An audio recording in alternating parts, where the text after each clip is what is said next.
Oke, shalom teman-teman yang ada di YouTube. Wow, ada ribuan, ratusan ribu bahkan ya saudara ya. Dan juga teman-teman yang ada di Zoom. Shalom, shalom Elohim, shalom semuanya apa kabar? Tepatnya hari ini hari Rabu 11 November. Dan tentu teman-teman yang terkasih di TikTok yang setia setiap hari. Welcome to Priscilla Das Channel. Welcome to Ibadah Empower Woman Ministry. Baik saudara, kita akan mendengarkan firman Tuhan. Mari kita rendahkan hati kita berdoa. Terima kasih Bapa semua karena anugerah kasih karuniamu kami ada sebagaimana kami ada saat ini. Saat ini hambamu akan memberitakan kebenaran firman-Mu. Tuhan, Engkau yang berotoritas penuh. Tuhan, Engkau yang mengambil alih hamba. Ambil alih hamba berkata-kata, hanya menyampaikan kebenaran firman-Mu.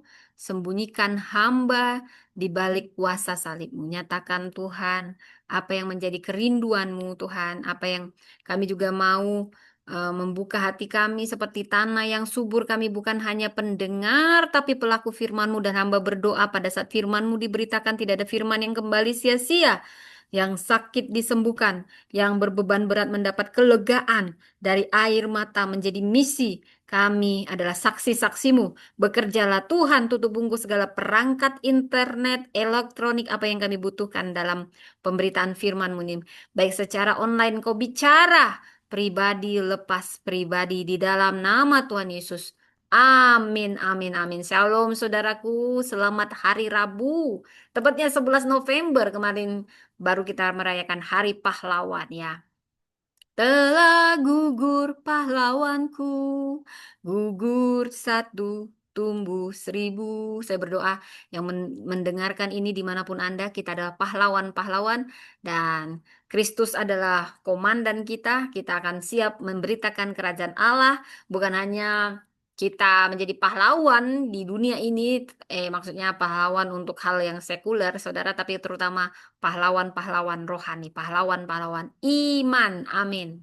Baik, saudara, saat ini topik yang akan dibawakan ini ya karena walaupun ibadah empowerment dan yang biasa dibahas adalah para perempuan-perempuan yang dipulihkan, saya memberi judul dari luka menjadi misi. Dari luka menjadi saksi kebangkitan. Inilah kisah Maria Magdalena. Saudara, saya mau memulai saat luka itu. Luka yang dirasakan Maria Magdalena justru menjadi pintu perjumpaannya dengan Kristus. Pintu perjumpaannya secara pribadi. Lebih dalam lagi dan saya berdoa. Anda juga dijumpai secara pribadi oleh Tuhan. Roh Kudus menyentuh Anda pribadi lepas pribadi saat firman ini diberitakan. Dan Roh Kudus kau yang mengambil alih sepenuhnya bicara lewat mulut bibir hamba hanya alatmu. Namamu yang dimuliakan. Dalam nama Yesus. Saudara pada saat itu masih gelap. Tetapi ada langkah seorang perempuan. Bayangkan ini saudara. Ini zamannya ya. Zaman Yesus. Setelah Yesus disalibkan. Mati dan dikuburkan saudara. Ada langkah seorang perempuan yang setia terdengar memecah sunyi pagi itu. Pagi-pagi itu, pagi-pagi benar, mungkin sekitar jam 3 pagi. Perempuan ini berjalan tergesa, namun hatinya penuh kehilangan. Saya bisa tahu rasanya, saudara. Anda masih kehilangan, tapi Anda masih ada harapan. Anda hanya datang bermodalkan cinta, bermodalkan kesetiaan. Itulah yang Maria Magdalena rasakan pada saat itu, saudara. Dia datang ke kubur Yesus dengan penuh kerinduan, dengan cintanya yang tidak terbatas pada Yesus. Cintaku tak terbatas kepadamu, Tuhan, karena Yesus adalah kekasih jiwanya. Yesus kekasih jiwaku, sungguh ku percaya padamu. Itu mungkin lagu dangdutnya, saudara. Tapi ini kita pilih lagunya. Bagaimana Yesus menjadi kekasih jiwa Maria Magdalena. Sehingga sekalipun yang dia cari awalnya adalah jasad Yesus. Dengan kerinduan, dialah satu-satunya saksi mata. Mulai dari penyiksaan sampai kebangkitan, Maria tidak pernah meninggalkan Yesus. Cintanya begitu dalam karena baginya Yesuslah segalanya. Oh Yesusku, Engkaulah segalanya, segalanya. Karena sebenarnya sebelum bertemu Yesus, Maria hanyalah sampah masyarakat. Maria tidak berguna. Tapi Yesus menyentuh dia di kedalaman yang paling dalam. Membuat dia bahwa Yesuslah segalanya. Saudara, tapi hatinya terluka ketika menyaksikan bagaimana pahlawannya, bagaimana cinta di hidupnya disiksa, dan Yesus hanya diam saja.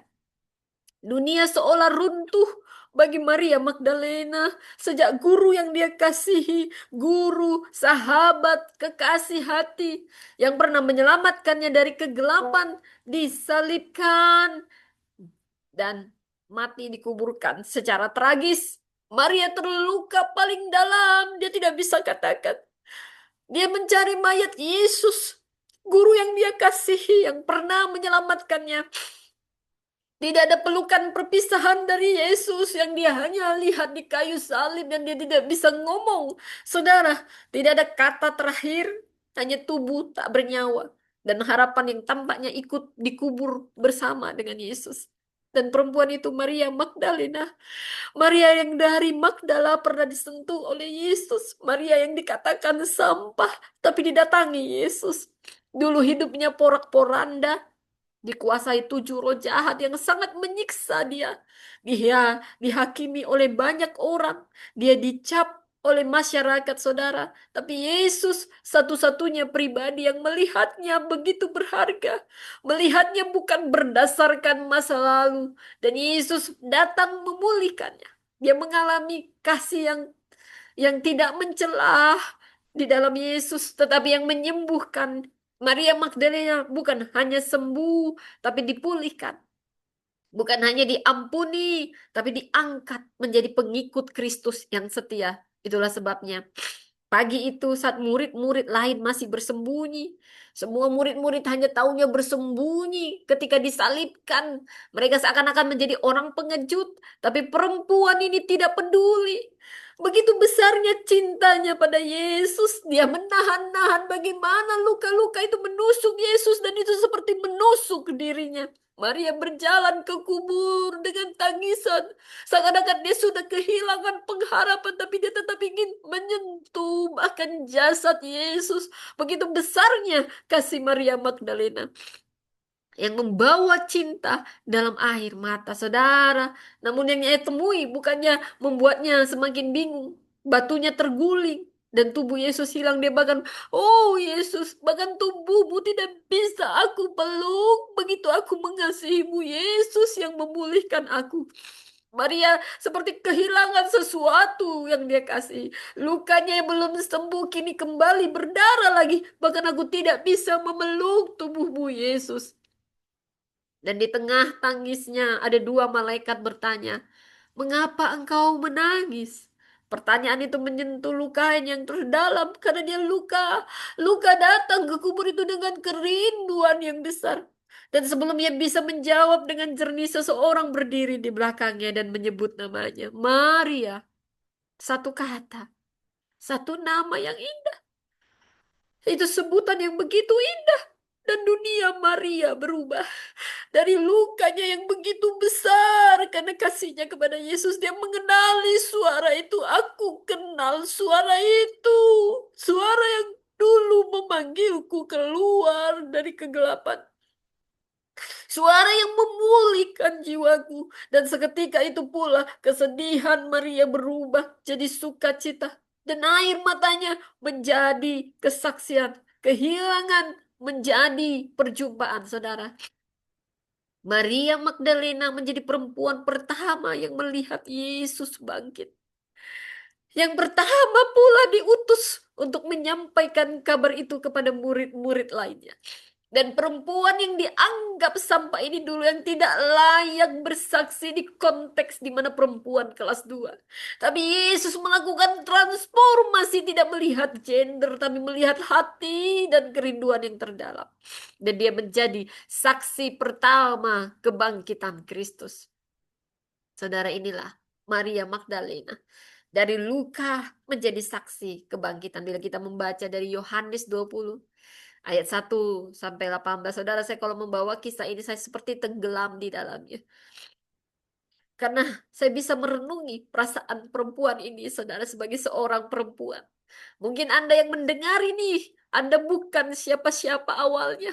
Tapi saya mau katakan kisah ini akan membuka mata Anda betapa Tuhan mengasihi kita semua. Betapa Tuhan tidak pernah mencari yang sempurna. Betapa Tuhan menerima setiap masa lalu kita dan mengasihi kita bukan karena kita layak, tapi karena Dia begitu mengasihi kita.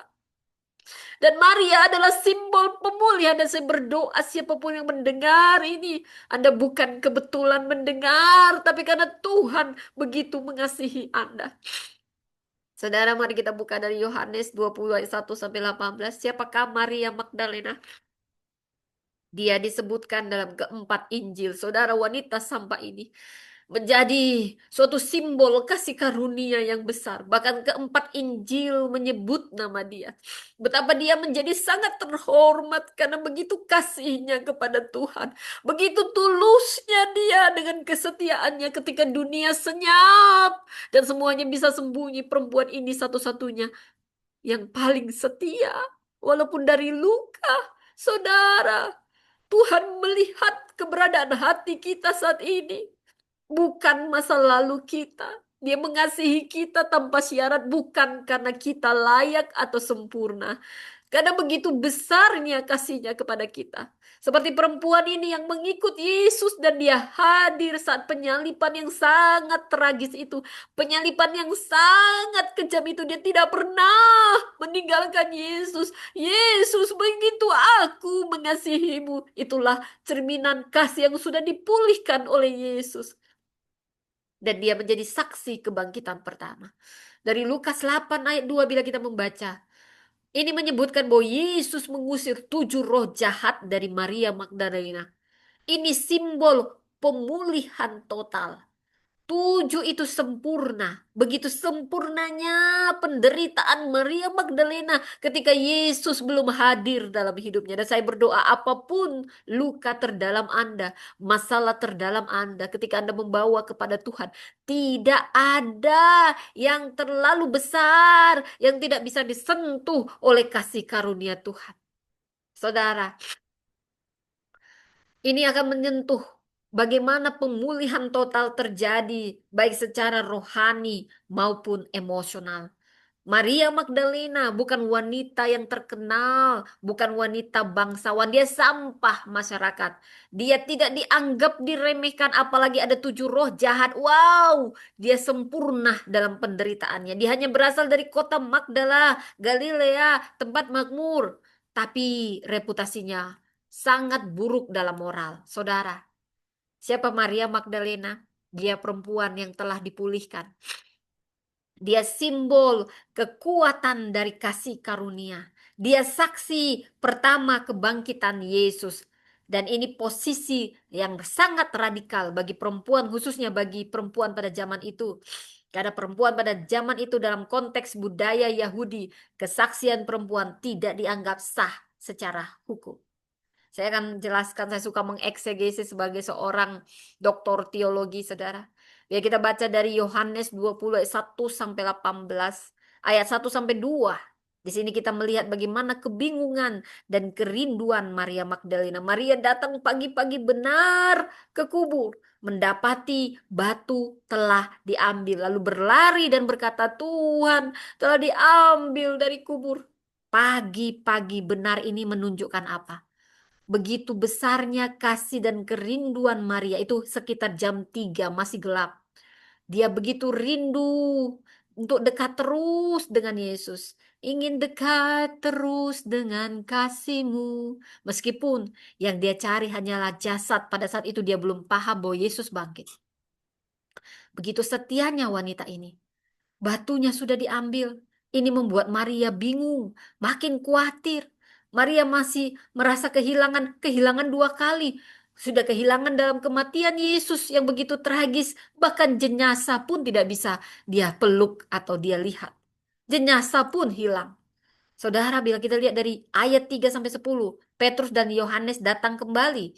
Yohanes dan Petrus datang melihat kain kafan, namun tidak mengerti apa yang sedang terjadi.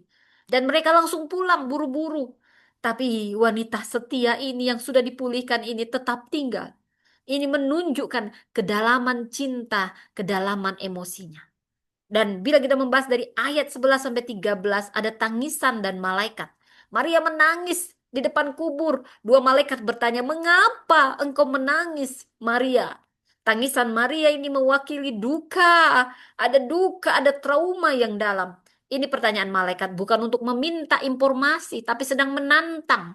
Apa yang sesungguhnya kau cari, Maria, di kubur ini? Dan bila kita membaca lagi dari ayat 14 sampai 16, pertemuan dengan Yesus, Yesus berdiri di situ, namun Maria tidak mengenalnya. Maria berpikir Yesus adalah penjaga taman. Ini menunjukkan bahwa dukanya bisa mengaburkan pengenalan akan kehadiran Tuhan. Tetapi ketika Yesus menyebut namanya Maria, dia langsung mengenal suara sang gembala. Yohanes 10 ayat 3 sampai 4 ini adalah titik balik utama dari luka menjadi saksi. Oh, puji Tuhan, saudara, saya berdoa. Saya sangat tersentuh dengan ini, saudara. Ini adalah titik balik dari luka menjadi saksi. Dan di ayat 17 ada larangan untuk menyentuh dari Yesus kepada Maria. Janganlah engkau memegang aku, Maria. Kenapa? Yesus sedang naik. Yesus akan naik kepada Bapa. Ini peralihan dari relasi fisik menjadi relasi iman.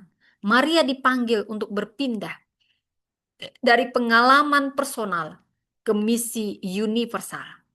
Bila kita membaca dari ayat 18, saksi pertama kebangkitan. Maria pergi dan berkata kepada murid-murid, "Aku telah melihat Tuhan." Ini dia menjadi rasul kepada para rasul. Apostola, apostolorum. Sebutan dari Bapa Gereja. Ini menyampaikan kabar kebangkitan pertama sekali. Jadi apa inti dari kisah ini, saudara? Dari luka masa lalu, siapapun bisa menjadi alat misi masa depan. Dari luka masa lalu, siapapun akan bisa menjadi alat misi masa depan. Yesus mempercayakan pesan paling penting, yaitu kebangkitannya pertama kali kepada seorang perempuan yang dianggap hina. Karena apa? Karena dia melihat kasih dan kerinduan sejati. Itulah yang membuka jalan bagi Maria Magdalena mengalami perjumpaan pribadi yang begitu sakral dengan Yesus. Dan dia mendapat kehormatan untuk itu karena kasih, karena kesetiaannya, kerinduannya yang begitu dalam. Lebih dalam lagi, ku rindu kau, Tuhan. Lebih dari segala yang ada. Saudara, saya berdoa. Pengenalan kita akan Tuhan. Pengenalan kita akan Yesus ketika nama kita dipanggil secara pribadi. Membawa kita lebih dalam lagi. Dari ini kita tahu Maria adalah simbol pemulihan total dari gelap oleh kuasa jahat ke terang sebagai saksi mulia. Saudara, ada makna yang dalam di sini.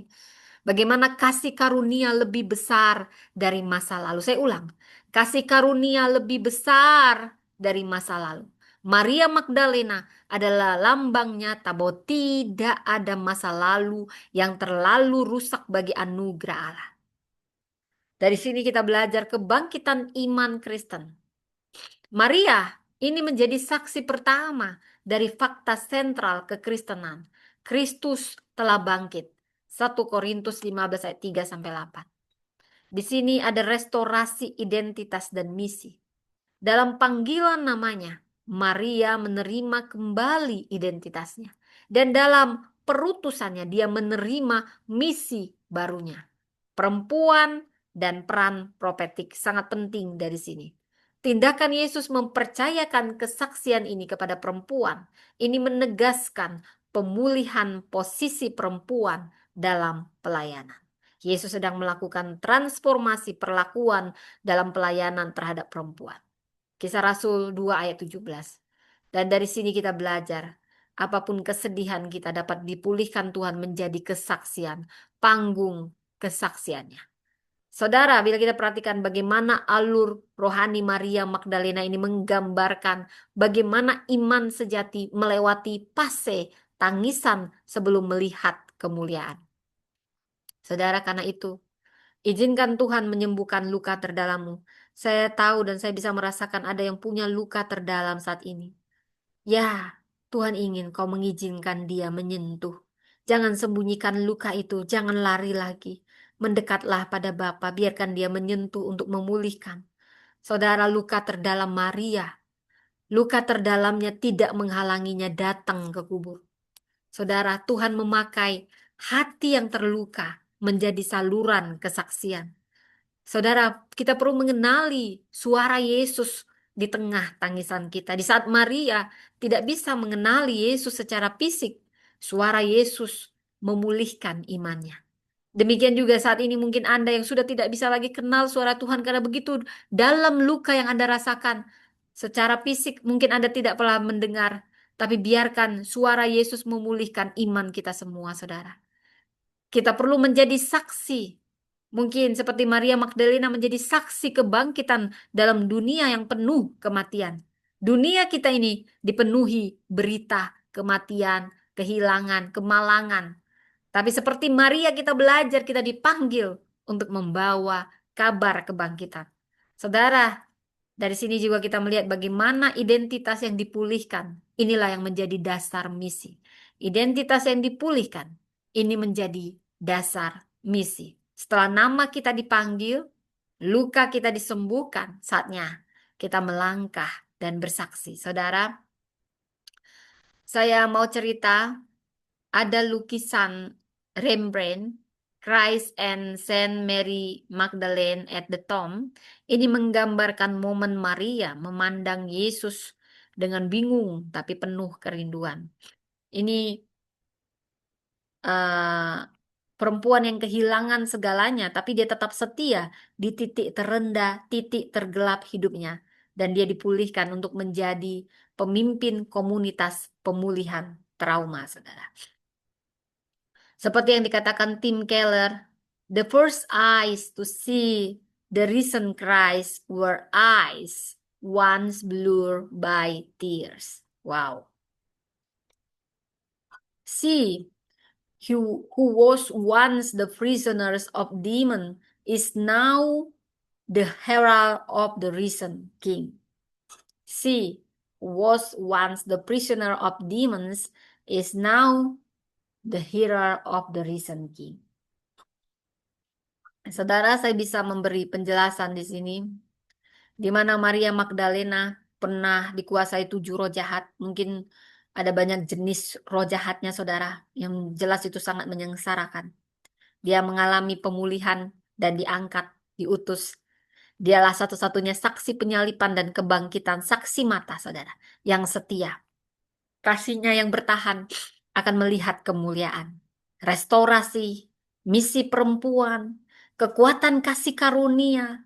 Dari luka masa lalu, Tuhan bisa lahirkan misi mulia.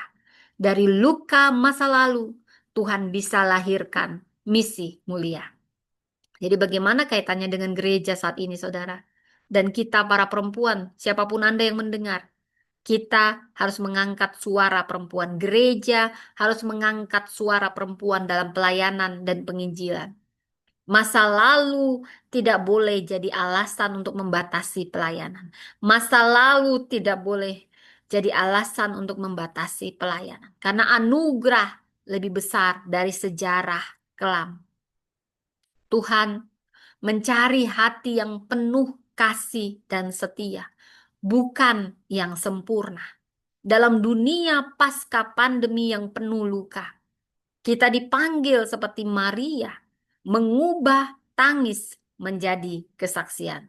Mengubah tangis menjadi kesaksian. Saya ingin berbagi 7 teladan Maria Magdalena di sini. Dari luka menjadi saksi kebangkitan, saudara. Yohanes 20 ayat 1 sampai 18. Kita belajar dari Maria Magdalena ini makna kesetiaan meski dalam senyap. meski dalam duka. Banyak orang baik, tapi belum tentu setia. Tapi yang mau saya katakan, orang yang setia pasti orang yang baik. Orang yang baik belum tentu setia, tapi yang setia pasti dia baik. Dari Yohanes 20 ayat 1. Pagi-pagi benar, waktu hari masih gelap, pergilah Maria Magdalena ke kubur. Artinya kesetiaan Maria tidak bergantung pada kondisi. Ia datang ke kubur Yesus bukan untuk menyaksikan mujizat, melainkan untuk berduka dengan kasih. Ini bukti kesetiaan yang menembus rasa kehilangan dan ketakutan dan ketidakpastian. Saudara, kita semua diajak untuk tetap setia dalam relasi dengan Tuhan, bukan karena situasi nyaman. Lihat di Nigeria bagaimana orang-orang Kristen dibantai, dibunuh, saudara. Ada ribuan, saudara. Tapi saya salut pada para martir. Itu akan menyuburkan kekristenan di sana. Dan menguatkan iman, saudara. Makin dihambat, makin merambat. Itulah kekristenan. Karena di dalamnya kebenaran. Dan kebenaran akan mengalahkan kejahatan. Dan kebenaran tidak akan pernah gagal. Karena kasih Tuhan menyertai. Saudara, namun kita dituntut setia. Setia dalam relasi kita dengan Tuhan, bukan karena situasinya nyaman, tapi karena cinta. Bahkan bukan hanya saat di kenyamanan, terutama di tengah krisis akan terbukti kesetiaan seseorang. Tapi yang mau saya katakan, Tuhan menghargai langkah-langkah setia yang dilakukan dalam air mata. Teladan yang pertama, kesetiaan dalam senyap, kesetiaan dalam duka. Teladan yang kedua, kerinduan yang murni akan Tuhan. Ini yang dimiliki Maria Magdalena yang menyentuh hati Tuhan. Bapa, sentuh hatiku, ubah hidupku menjadi yang baru. Itu yang Maria Magdalena pernah lakukan, saudara. Di balik semua ketidaksempurnaannya, kerinduannya yang besar akan Tuhan, kerinduan yang murni itu menjadikan dia saksi pertama yang diberi kehormatan. Yohanes 20 ayat 13 menyatakan, "Mengapa engkau menangis? Karena mereka telah mengambil Tuhanku. Dan aku tidak tahu di mana mereka meletakkannya," saudara. Maria tidak mencari keajaiban atau jawaban. Ia hanya ingin bersama Yesus. Rasa kehilangan itu berasal dari kasih yang dalam dan kerinduan yang murni akan kehadiran Sang Guru, saudara. Kehadiran Kristus. Dari sini kita belajar dalam dunia yang mengejar berkat-berkat aja. Maria sedang mengajarkan kita tentang mengejar pribadi Yesus. Jangan cari tangannya, cari wajahnya. Ku cari wajahmu, bertemu muka dengan muka, tenggelam di dalam kasih-Mu Bapa. Oh Tuhanku, rindukan selalu diam dalam bait-Mu, bertemu muka. Bertemu muka dengan muka, tenggelam di dalam kasih-Mu Bapa. Saudara, itu yang Maria alami dengan relasinya dengan Tuhan. Mengajarkan kita untuk mengejar wajahnya Tuhan, pribadinya Tuhan, bukannya tangan Tuhan, bukannya berkat muluk. Kerinduan itu harus tulus, bukan karena diberkati, saudara. Ini yang akan menghadirkan perjumpaan ilahi, bahkan dalam titik terendahmu, duka terdalammu, hari tergelapmu, saudara. Dari sini kita belajar teladan kerinduan yang murni. Kerinduanku, saudara, itu senang banget rasakan hadirat Tuhan, saudara.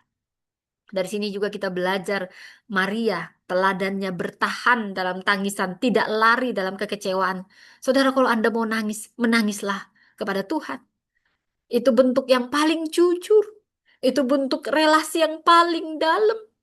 Tahukah Anda hanya satu yang bisa membuat Yesus, maka masgullah hatinya. Yesus hanya bisa disentuh oleh tangisan perempuan. Tidak ada murid yang bisa membuat Yesus menangis kecuali seorang perempuan yang namanya juga Maria, tapi bukan Maria Magdalena. Maria, ada Marta, tapi Maria ini yang buat Yesus menangis walaupun keduanya melapor tentang kesedihan mereka, tentang kehilangan Lazarus. Saudara, saya teringat bagaimana hanya ketika Maria, saudaranya Marta, berkata, "Tuhan, seandainya kau ada di sini, apa perbedaan Maria dan Marta dalam menyampaikan duka mereka?" Kerinduan mereka yang dalam, kesetiaannya, itu nggak bisa bohong, saudara. Tuhan begitu tersentuh dengan orang-orang yang begitu tulus hatinya.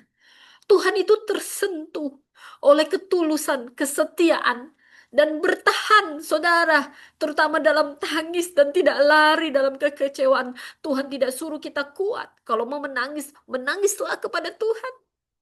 Nyatakan semua isi hatimu. Seperti itu juga lah Maria. Dia datang dengan tangisan. Dia hanya tahu, Tuhan, aku rindu. Aku lihat kau disalib itu dan aku rindu. Walau aku hanya melihat jasadmu yang sudah tragis itu. Dia datang dengan kerinduan. Sehingga dia jadi saksi pertama kebangkitan. Demikian juga Maria. Maria saudara Marta yang duduk diam di kaki Yesus. Begitu ingin menyentuh pribadi itu lebih dalam. Mengenal dia lebih dalam. Dan Tuhan tersentuh dengan itu. Dia tersentuh dengan tiap kemurnian. Saudara, teladan bertahan dalam tangisan dan tidak lari dalam kekecewaan. Maria berdiri dekat kubur dan menangis. Dia tetap berdiri di tempat dukanya. Maria tidak melarikan diri dari proses berduka. Justru disitulah tempat terindah di titik terendahnya. Dia bawa itu semua kepada Tuhan untuk mengalami perjumpaan dengan Yesus yang bangkit. Saudara, dalam proses luka, siapapun Anda yang saat ini terluka mendengar, Anda yang kehilangan, mungkin Anda tergoda untuk menghindar. Tapi seperti teladan Maria mengajarkan kita, bahwa ketika kita bertahan dan menyerahkan air mata itu kepada Tuhan, percayalah, air mata bisa berubah menjadi tempat pewahyuan Tuhan. Saudara, dari Maria Magdalena juga kita belajar teladan kepekaan akan suara Tuhan yang memanggil secara pribadi. Suaramu ku dengar. Aku berdoa saat ini. Aku percaya Engkau mendengar suara Tuhan saat ini. Kau yang ada di titik terendahmu. Kau yang ada di titik tergelapmu. Kau yang ada di titik terhancurmu. Biarkan suara itu memanggilmu secara pribadi. Yohanes 20 ayat 16 kata Yesus kepadanya, Maria. Maka Maria berpaling dan berkata, Rabuni. Yesus memanggilnya bukan dengan gelar, tapi dengan namanya sendiri, Maria. Di tengah kebingungan, di tengah duka yang begitu dalam, Maria mengenali suara itu. Aku kenal suara itu. Suara gembala yang mengenalnya secara pribadi. Bertemu muka dengan muka. Karena mereka sudah mengenal secara pribadi bertemu muka. Kemurnian Maria menyentuh Tuhan, saudara. Dan Maria pun peka. Rabuni, aku kenal suara yang memanggil itu. Suara yang memulihkan hidupku. Suara yang menerima aku. Sebagaimana adanya aku, saudara. Dalam kekacauan hidupmu, Tuhan tetap memanggil. Dia paling dekat dengan orang-orang yang remuk hati. Kitalah yang selalu terbalut dengan luka kita sehingga kita tidak mendengar suara Tuhan. Tapi satu hal, penyertaan Tuhan tidak pernah akan jauh, terutama orang-orang yang remuk hati. Tuhan tak pernah janji langit selalu biru, tetapi Dia berjanji selalu menyertai. Aku berdoa saat ini, ada yang terluka paling dalam, tapi aku mau katakan, Tuhan memang tidak pernah menjanjikan hidup yang tanpa tantangan. Tapi yang dia janjikan, dia tetap menyertai. Kaulah yang mungkin terlalu terbalut dengan luka itu. Tuhan sedang memanggilmu kembali. Dia ingin menyentuh lukamu itu dan ingin menjadikannya panggung kesaksian yang mulia akan kebesarannya. Kemurnianmu itu, kesetiaanmu itu begitu menyentuh hati Tuhan. Pengenalan pribadi ini dasar panggilan dan pemulihan sejati bagi setiap kita. Dan dari Maria Magdalena kita belajar teladan perempuan yang diubah dari masa lalu kelam menjadi saksi kudus.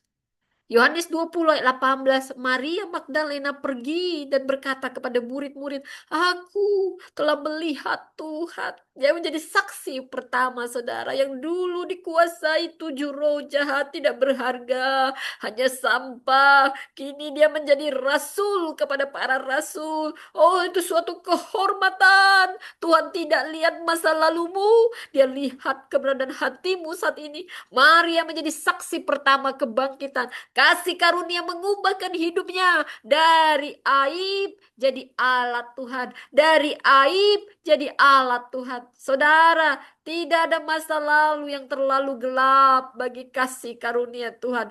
Tidak ada masa lalu yang terlalu gelap bagi kasih karunia Tuhan. Setiap orang kudus punya masa lalu. Demikian pula setiap orang berdosa punya masa depan di dalam Tuhan. Karena tidak ada masa lalu yang terlalu gelap bagi kasih karunia Tuhan. Saudara, setiap kita bisa diangkat, diubahkan, dan diutus terlepas dari sejarah hidup kita. Yang dibutuhkan adalah hati yang terbuka dan cinta yang tulus kepada Tuhan. Saudara, itu tidak pernah sia-sia. Air matamu tidak pernah sia-sia di dalam Tuhan. Dia tampung itu. Dia ingat itu. Dan di air mata itu akan diubah jadi misi. Misi untuk kemuliaan namanya. Saudara, dari Maria Magdalena juga kita belajar teladan ketaatan kepada amanat Kristus. Yohanes 20 ayat 17. Pergilah kepada saudara-saudaraku dan katakan kepada mereka. Saudara, ini punya makna. Maria tidak hanya mengalami perjumpaan, tetapi juga perutusan. Ia tidak menyimpan pengalaman itu untuk dirinya sendiri, melainkan menjadi pembawa kabar sukacita. Pengalaman rohani yang sejati selalu berujung pada misi. Perempuan Kristen saat ini, kita semua dipanggil untuk menyampaikan Injil, baik dalam keluarga kita, pekerjaan kita, komunitas kita, karena suara kita penting di hadapan Allah. Siapapun kita penting di hadapan Allah. Dia tidak lihat masa lalu kita, dia tidak lihat status kita. Kita semua berharga di matanya, saudara. Dari kisah Maria Magdalena juga teladannya mengajarkan kita teladan transformasi.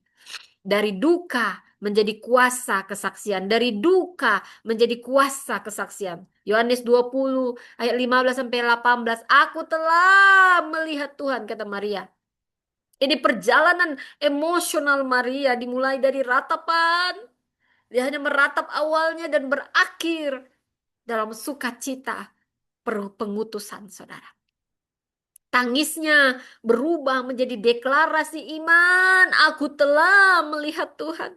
Dia menjadi lambang bagaimana kebangkitan Yesus mengubah segala hal. Saudara, banyak kita yang memulai dari luka. Saya tidak tahu apa luka Anda, tapi bawa itu pada Tuhan. Apapun kehilangan atau penderitaan yang Anda rasakan saat ini, bawa itu pada Tuhan.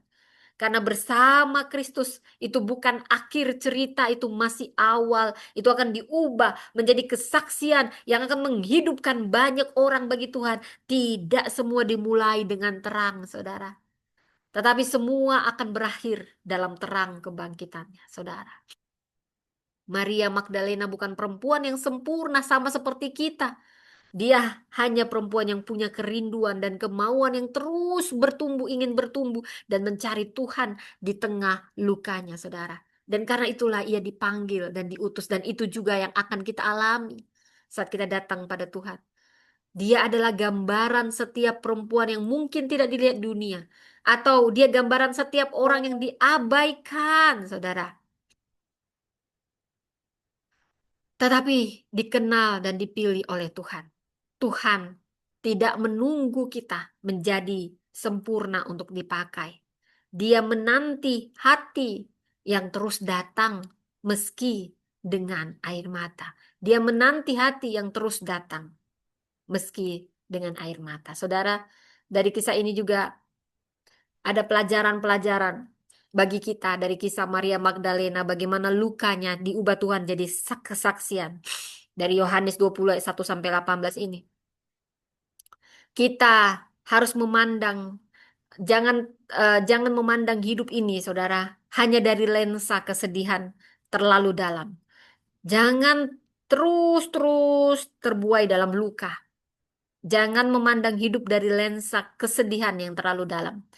Dari Maria kita belajar bagaimana di ayat 11, Yohanes 20 ayat 11.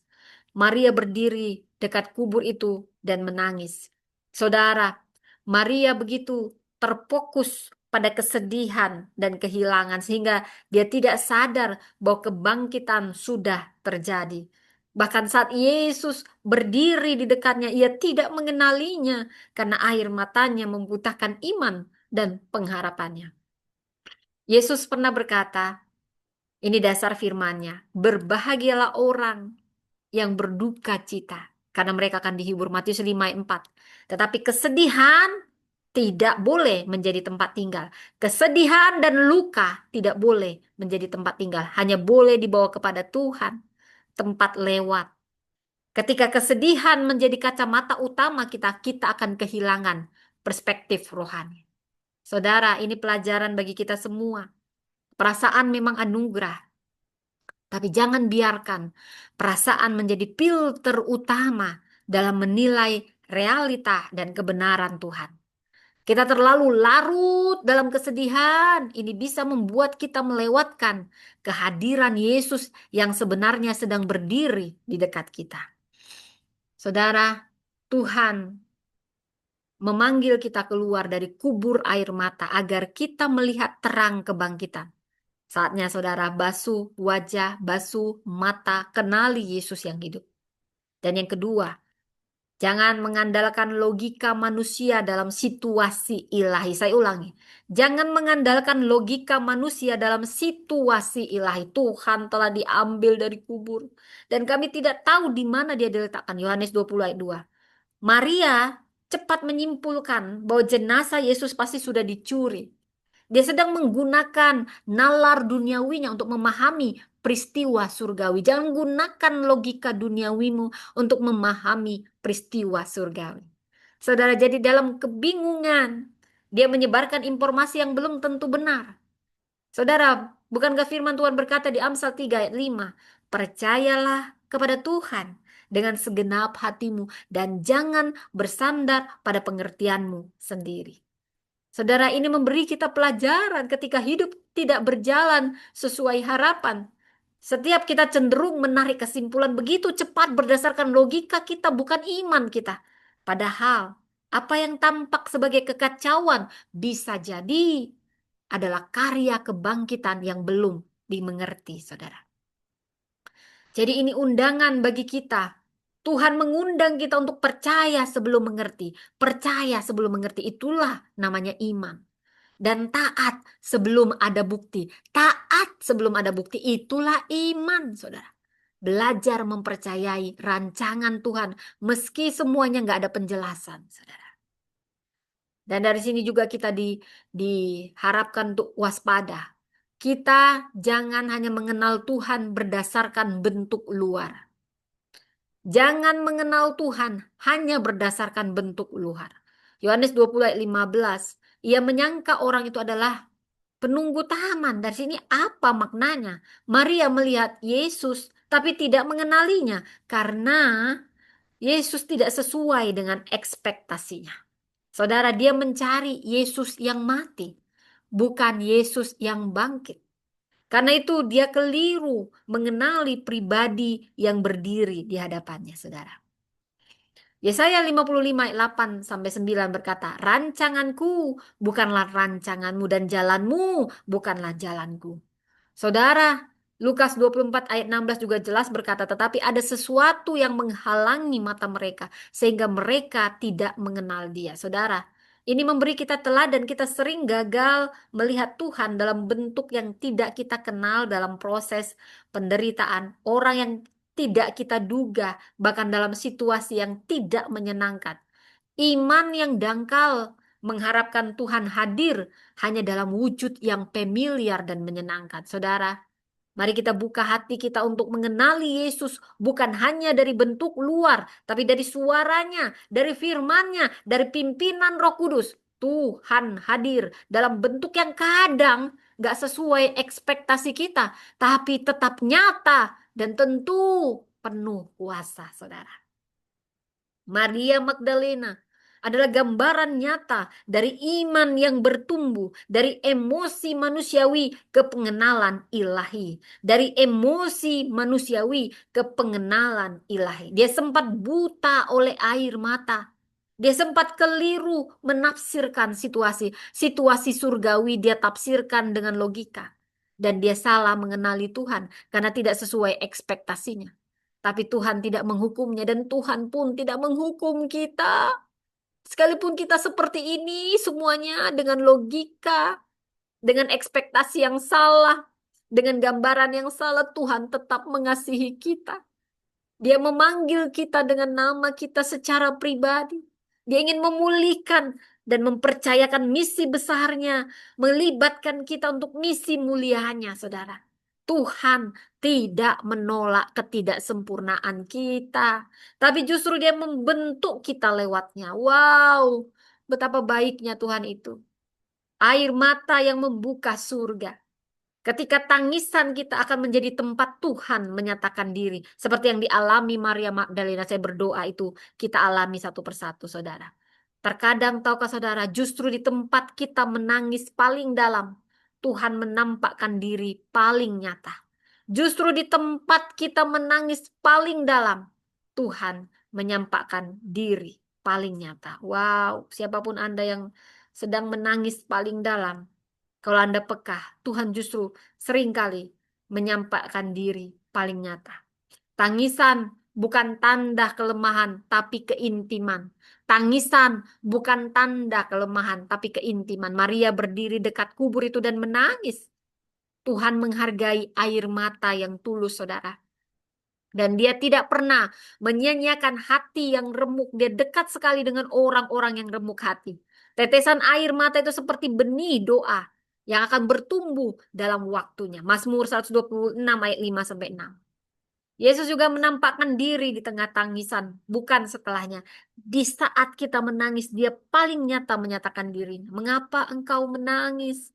Katanya pada Maria, Yesus saat dia berdiri di situ di ayat 13 sampai 14, Tuhan hadir bukan hanya setelah kita kuat, bukan. Justru di saat kita paling lemah, di titik terendah kita paling bingung, paling kacau, Tuhan hadir di situ. The first eyes to see the risen Christ were eyes blurred by tears. Di tengah Maria hanya bisa nangis, nangis, nangis. Di situ Tuhan sedang menyatakan dirinya dan bertanya, Maria. Sambil Maria terseduh dengan nangisnya, bahkan matanya blur, tidak bisa melihat dengan jelas. Tuhan paling sering menyatakan dirinya di tengah tangis kita paling dalam, hidup kita paling kacau. Karena begitu besarnya kasihnya pada kita, saudara. Saya berdoa itu terjadi pada Anda. Anda saat ini aku bisa merasakan ada yang menangis. Menangis paling dalam, Tuhan tidak tunggu kau diam. Dia sedang memelukmu dalam tangisan. Tangisan bukan kelemahan. Itu justru keintiman jika kau bawa tangisan itu kepada Tuhan. Pengenalan sejati dimulai ketika nama kita dipanggil. Maria. Maka Maria berpaling, Rabuni, aku kenal suara itu, aku kenal suara itu. Tuhan mengenal kita secara pribadi. Saat dunia mengabaikan kita. Dunia hanya melihat luka, tapi Tuhan memanggil kita dengan penuh kasih. Seperti ibu yang kenal bayinya yang menangis, dia kenal bayinya yang menangis di antara banyak anak. Demikianlah Tuhan mengenal kita secara pribadi di tengah ribuan suara, saudara. Tulis tangisan terdalammu di hadapan Tuhan. Dan izinkan dia menjadikan itu tempat perjumpaan pribadinya denganmu. Alihkan air matamu dari keluh kesah menjadi doa yang penuh pengharapan. Nangislah, tapi berpengharapanlah dalam Tuhan. Latih hati ini untuk mengenali suara Tuhan di tengah luka kita. Dan aku berdoa seperti Maria berkata, aku telah melihat Tuhan dari perempuan yang ditinggal sendiri menjadi saksi yang diutus. Tuhan tidak hanya ingin menyembuhkan kita, Dia mengutus kita untuk menjadi suara kebangkitan, suara pemulihan. Dia tidak pernah lupa. Pemulihan Tuhan tidak pernah tanpa tujuan, ada tujuannya, bukan sekedar dipulihkan. Jangan pegang aku, Maria. Aku belum naik kepada Bapa karena Maria selalu ingin pegang. Jangan pergi lagi, Yesus. Jangan pergi lagi. Begitu kasihnya Maria pada Yesus. Tuhan sedang membawa kita pada perjumpaan personal ke misi universal. Saudara, perjumpaan sejati dengan Kristus selalu berujung pada pengutusan. Perempuan biasa menjadi amanat surgawi. Siapapun Anda yang dibiah, yang Anda anggap rendah biasa. Oh, di tangan Tuhan Anda akan luar biasa. Sepertinya, pergilah kepada saudara-saudaraku dan katakan kepada mereka itu yang Yesus katakan kepada Maria. Saudara, Tuhan bisa pakai siapa saja, bahkan mereka yang pernah diremehkan dunia ini nggak dianggap. Oh, Tuhan paling senang pakai yang begitu. Maria menjadi apostola apostolorum, apostola apostolorum, utusan kepada para rasul. Wow, saudara, kesaksianmu akan mampu mengubah narasi dunia ini. Maria berkata, aku telah melihat Tuhan. Suara perempuan yang dipulihkan memiliki kekuatan profetik. Aku telah melihat Tuhan. Ini seperti mata air yang muncul di tengah kering. Kesaksian bisa membangkitkan hidup di sekitar kita. Saudara, walau hidup ini penuh misteri, jalan Tuhan tidak terselami. Jalani dengan iman. Ku tahu Bapa peliharaku. Dia baik. Karena itu perlu tulis dan bagikan kisah pemulihanmu sebagai kesaksian digital atau dalam komunitas. Doakan siapa yang Tuhan tugaskan untuk kamu jangkau hari ini. Belajar bersuara karena kesaksianmu mungkin adalah kunci kebangkitan orang lain. Tuhan ada di dekat air matamu. Mengalami Yesus yang hidup di tengah luka yang belum sembuh, saudara. Itu intinya, kadang Tuhan mencari kita dalam bentuk yang salah, tidak sempurna. Dalam bentuk itu, Tuhan sedang berdiri sangat dekat. Kita bisa gagal mengenali Tuhan dalam penderitaan dan kedukaan kita. Seperti Maria pernah mengira Yesus penunggu taman. Luka kadang bisa membutakan iman, membuat kita nggak mengenali kehadiran Tuhan. Seperti asap di mata bisa membuat kita nggak bisa melihat terang, tapi begitu juga air mata bisa mengaburkan iman. Tuhan tidak menjauh saat kita bingung, justru Dia mendekat. Ketika Maria tidak tahu bahwa itu Yesus, Yesus berdiri di situ mendekat. Ketidaksadaran kita tidak menghalangi kehadiran Tuhan. Even when you don't recognize Him, He's already standing beside you. Saudara, saat kita menjawab panggilan, Luka menjadi misi. Maria. Dan Maria menjawab, Rabuni. Nama kita disebut untuk membuat kita tetap menangis, tapi untuk berdiri dan pergi. Seperti benih yang mati untuk tumbuh, luka pun bisa menjadi jalan hidup baru. Jadi latih kepekaan spiritual melalui doa dan firman untuk mengenali kehadiran Tuhan. Apakah kita saat ini sedang mencari Yesus yang mati seperti Maria awalnya, atau mengenali Yesus yang hidup? Sebab Dia hidup, ada hari esok. Sebab Dia hidup, ku tak gentar, karena ku tahu Dia pegang hari esok. Hidup jadi berarti sebab Dia hidup. Saya berdoa saat ini Anda menjawab panggilannya setiap kali nama Anda dipanggil. Dia sedang memanggil namamu. Setiap perempuan pernah menangis, setiap hati pernah hancur. Namun seperti Maria Magdalena membuktikan air mata tidak menghentikan misi, justru menjadi jalan yang membuka perjumpaan dengan Tuhan yang hidup. Tuhan memanggilmu bukan untuk hanya disembuhkan, tapi diutus. Ketika air matamu akan menjadi kesaksian, kemenangan iman dari kubur yang kosong seperti kisah Maria Magdalena. Saudara, air mata tidak menyembunyikan Tuhan, justru mengundang perjumpaan dengannya. Tuhan tidak tergesa menghapus air mata, karena di sanalah Dia seringkali menyatakan wajahnya. Kita, siapapun kita yang terluka, tidak perlu menyembunyikan luka. Air mata bisa menjadi tempat pewahyuan, bukan kelemahan. Undang Yesus hadir saat ini dalam tangisanmu. Tangismu tidak sia-sia, itu tempat Yesus menampakkan diri. Tuhan memanggil kita dengan nama yang pribadi. Dia tidak melupakan kita terutama di saat duka. Dia sangat dekat. Hmm. Seperti ibu yang kenal tangisan bayinya di tengah keramaian. Demikianlah Tuhan. Ketika Allah menyebut namamu, Dia sedang memulihkan identitasmu. Dalam dunia yang memandang, terutama perempuan, sebagai status kelas 2, saudara. Tuhan melihat nama dan nilai kekalmu. Dia memanggilmu keluar dari kesuraman menjadi saksi kebangkitan. Di balik luka akan ada panggilan yang memulihkan nama dan tujuan. Seperti Maria Magdalena perempuan biasa jadi saksi kebangkitan luar biasa, itu pun terjadi pada kita semua. Pada kita semua seperti perempuan Samaria yang gak dianggap sampah bahkan menjadi saksi Injil pertama. Ya, satu kota langsung percaya. Yang mengubah dunia. Jangan anggap remeh. Siapa yang dipilih Tuhan menjadi suaranya. Kadang Dia suka memakai yang diremehkan untuk memberikan yang paling mulia, saudara. Setiap kita memiliki suara yang berharga.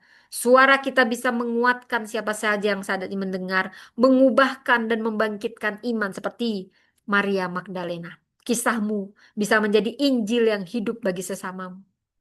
Maria Magdalena datang dengan air mata tapi akhirnya pulang dengan suara kesaksian. Dia datang awalnya mencari jenazah yang dia pikir Yesus sudah mati, tapi akhirnya berjumpa Yesus yang hidup. Di tengah lukanya, dia menjadi saksi pertama dari kebangkitan.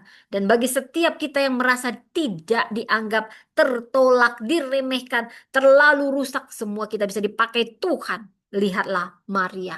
Luka tidak menghalanginya untuk menjadi alat kemuliaannya. Air mata adalah altar tempat Tuhan menyatakan kasih dan kemenangannya. Tuhan tidak hanya akan menyembuhkan masa lalu kita, Dia memanggil nama kita untuk masa depan yang penuh tujuan. Kita dipanggil bukan untuk diam dalam duka, tapi bersuara dalam terang kebangkitan. Tuhan tidak melupakan mereka yang menangis di kubur, seperti Maria Magdalena. Setiap kisah kita, mungkin kita pernah disakiti, kehilangan, dicap, ditolak, dilupakan. Tapi tetaplah setia seperti Maria Magdalena, bawa luka dan kenangan. Walaupun ada luka, bawa itu kepada Tuhan. Karena Yesus seringkali menampakkan diri justru di titik terendah kita, bukan di mimbar, bukan di istana, bukan mereka yang merasa cukup atau sempurna, tetapi seringkali mereka yang menangis di kubur. Yesus kenal air mata kita. Dia tahu bagaimana rasanya kehilangan, ditinggalkan, disalahpahami. Dan pada waktunya dia akan berkata, Maria. Dia akan menyebut nama kita satu-satu. Priskilah atau siapapun, dan suaranya yang lembut penuh kasih akan memulihkan identitas kita yang hancur, dan bukan hanya memanggil untuk bangkit, kita akan diutus diberi kehormatan, dipulihkan, diutus dan dijadikan saksi. Itulah Maria Magdalena, itulah simbol kita semua yang akan dipulihkan, diutus dan dijadikan saksi untuk memberkati dunia, bukan sekedar dihapus air matanya, tapi air matanya menjadi misi.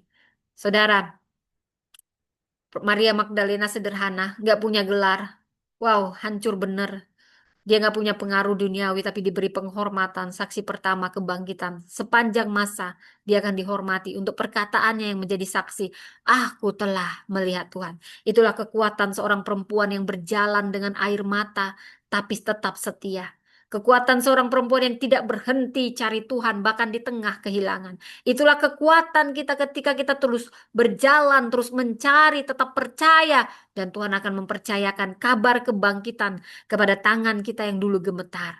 Kita semua punya kubur dalam hidup, tempat penguburan harapan, impian, masa lalu. Tapi Tuhan tidak meninggalkan kita di sana.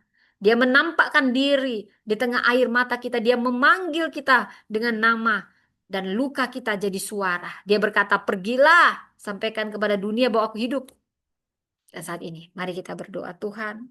Seperti Maria kami datang kepadamu dengan air mata. Kadang kami tidak mengerti, kadang kami kehilangan arah, tapi kami rindu oleh setia mencarimu. Biarlah kami mendengar suaramu memanggil kami, Tuhan. Memulihkan hati kami dan jadikan kami saksimu, utus kami, perlengkapi kami. Biarlah hidup kami bersaksi bahwa Engkau sungguh bangkit. Aku telah melihat Tuhan dan banyak yang dipulihkan lewat hidup kami. Dalam nama Tuhan Yesus. Amin. Saudara, ada deklarasi profetik yang ingin Roh Kudus sampaikan. Katakan saudara bersama-sama dengan saya. Aku bukan ditandai oleh masa laluku. Tapi aku dipanggil oleh kasih karunia. Yesus memanggilku dengan nama dan mempercayaiku dengan misi surgawi. Aku adalah saksi kebangkitan. Saudara, mari kita undang, kita serahkan luka kepada Tuhan. Kita berdoa agar perjumpaan Maria menjadi pengalaman pribadi tiap kita. Katakan Tuhan, ubah air mata menjadi kesaksian, luka menjadi suara, hidup kami jadi saluran kebangkitan dimanapun kami. Ini nubuatan yang Tuhan sampaikan pada beberapa orang, bukan suatu kebetulan. Tuhan sedang berkata, engkau yang pernah menangis di taman luka, kau kini akan berdiri di taman kebangkitan. Seperti Maria Magdalena, aku memanggilmu dengan nama. Bukan untuk tinggal di pusara masa lalu, tapi bawa suaraku kepada bangsa-bangsa. Bukan sekedar saksi, tapi pembawa kabar kebangkitan bagi perempuan yang terkubur dalam rasa malu, trauma, dan kehilangan harapan. Aku telah memilih engkau bukan karena engkau kuat, bukan karena air matamu, tetapi karena air matamu telah menjadi minyak yang harum bagiku. Jangan lagi mencariku di antara yang mati. Engkau akan melihatku di antara perempuan yang bangkit berlari karena suaramu. Dan engkau akan berkata, aku telah melihat Tuhan. Luka tidak membatalkan mandat ini yang Tuhan Roh Kudus sampaikan. Justru akan mengandung panggilan. Seperti Maria perempuan yang penuh luka dirasuki 7 roh jahat. Tapi dipakai oh, dengan melihat dan menyampaikan kabar kebangkitan. Demikian juga engkau yang mendengar ini. Bukan suatu kebetulan. Mungkin kau telah melewati musim-musim penggelapan batin, pertempuran jiwa. Tuhan sedang menyucikan jejak air matamu menjadi wibawa rohani. Nama yang dipanggil di taman luka akan menjadi suara yang dipakai di taman misi. Yesus tidak berkata, hai perempuan, tetapi dia berkata, Maria, panggilan pribadi engkau akan disebut dengan nama panggilan pribadimu. Di tempat tangismu, Tuhan sedang berkata, jangan pegang aku untuk dirimu sendiri, pergi, katakan kepada saudaraku. Pelayananmu bukan hanya sekedar pelayanan, itu perpanjangan lidah Tuhan bagi setiap orang yang mencari Yesus di kubur luka mereka. Dari murid yang tersembunyi akan menjadi utusan pertama kebangkitan. Seperti Maria, satu-satunya murid yang tinggal di kayu salib dan pertama melihat Yesus bangkit. Inilah gambaran kehormatan untuk kesetiaan setiap orang yang demikian. Tuhan sedang mempercayakan suara pertama kepada orang yang setia di saat tidak ada orang lain. Engkau dipanggil melahirkan generasi perempuan saksi. Setiap orang yang jadi saksi bukan hanya tahu Injil, tapi mengalami secara pribadi, bangkit membawa kabar kemenangan bagi yang lain. Katakan saudara, ini deklarasi profetik.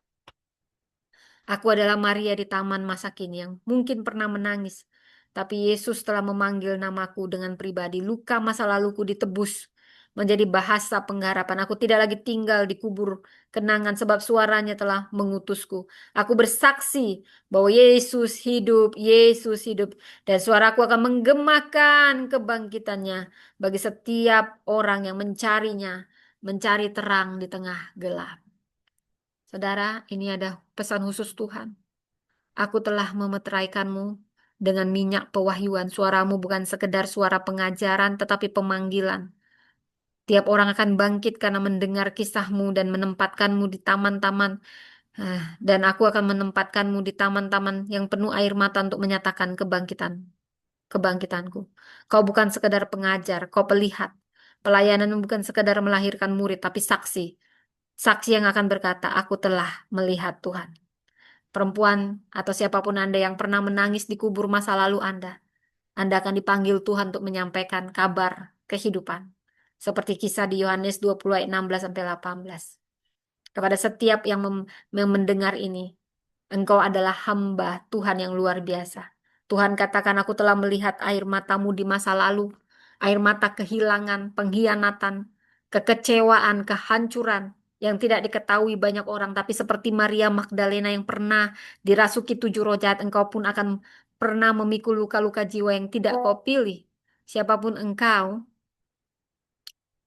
aku menyebut namamu dengan kasih. Seperti aku menyebut nama Maria, aku juga memanggilmu dengan nama. Mungkin namamu Priscilla, namamu Elizabeth, perempuan yang dikasihi Tuhan. Namamu juga Anton, siapapun Anda. Engkau diurapi. Engkau tidak hanya dipulihkan untuk dirimu, tapi menjadi saksi kebangkitan Tuhan. Engkau tidak hanya akan berhenti di tangisanmu, atau tinggal dikubur karena kasihmu, tetapi engkau akan menerima pewahyuan, bahkan rasul pun belum terima. Tuhan telah menanamkan dalam hatimu pelayanan, pemulihan bagi tiap orang. Seperti dia mempercayakan kabar kebangkitan pada Maria Magdalena, dia juga akan mempercayakan pelayanan itu kepadamu.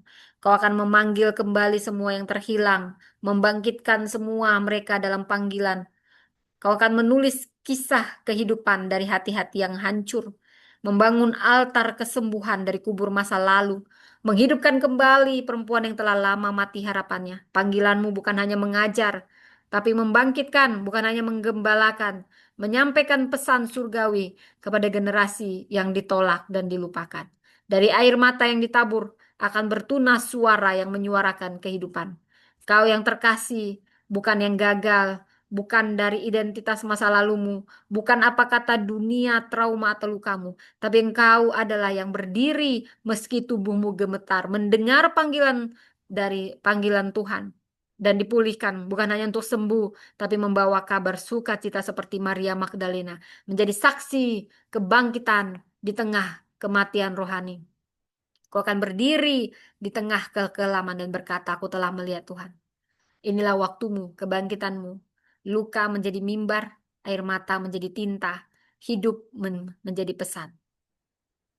Saudaraku berdoa saat ini, Tuhan jadikan setiap pendengar mengalami perjumpaan di taman perjumpaan seperti Engkau memanggil Maria, Engkau memanggil semua yang pernah hilang, terluka, tertuduh.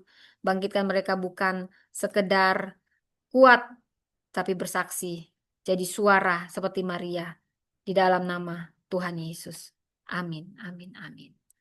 Baik saudara, demikian firman Tuhan. Sudah cukup panjang.